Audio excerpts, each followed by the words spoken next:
Kata Sayyidina Al-Husain, datanglah. Bilal datang. Datang Bilal dari Damaskus ke kota Madinah dan dia azan. Azannya tidak selesai. Kenapa tidak selesai? Karena dia merasakan kalau dia azan bahwa nanti yang jadi imam Rasulullah. Dan ternyata perasaan itu sama bagi orang Madinah. Orang Madinah mendengar suara itu dulu lama sekali, dulu 3-5 tahun yang lalu. Dan kalau sudah suara itu terdengar, pasti nanti imamnya adalah Rasulullah. Ramai mereka datang. Luar biasa ini azan, kata mereka. Karena kalau sudah azan ini yang pasti nanti imamnya.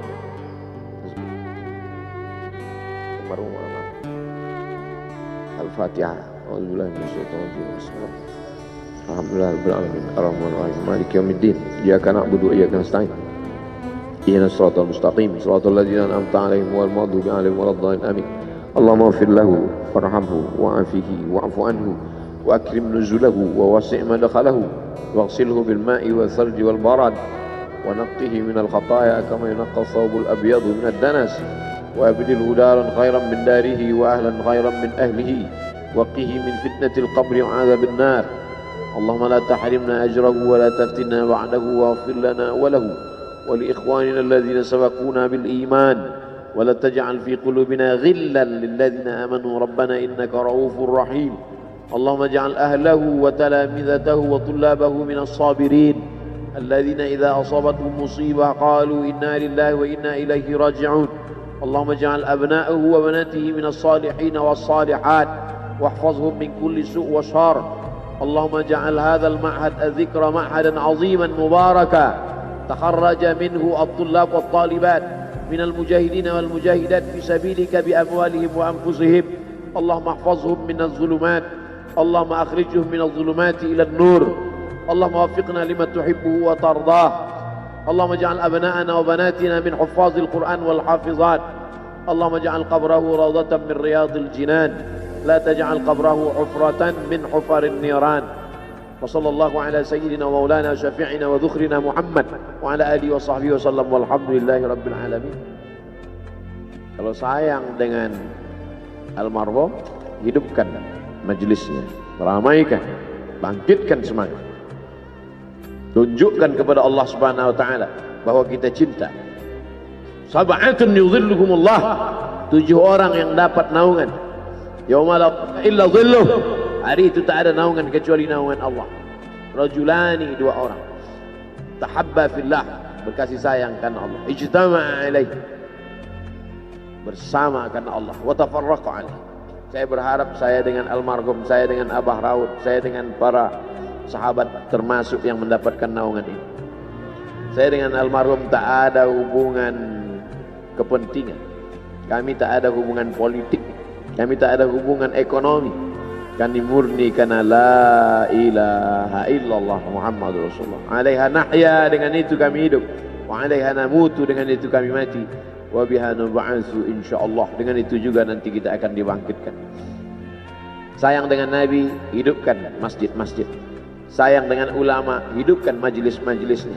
Jaga peninggalan-peninggalannya. Lanjutkan perjuangannya. Itu bukti sayang. Sayang bukan di tepi bibir, sayang bukan basa-basi. Oleh sebab itu, kita akan dituntut di hadapan Allah tentang nikmat besar ini. Mudah-mudahan kita lulus ujian dunia, ujian akhirat. Amin ya rabbal alamin. Terima kasih segala perhatian. Mohon maaf segala kesilapan dan kekhilafan. Jangan lupa salat sunat isyraq 2 rakaat. Terima kasih. Wassalamualaikum warahmatullahi wabarakatuh.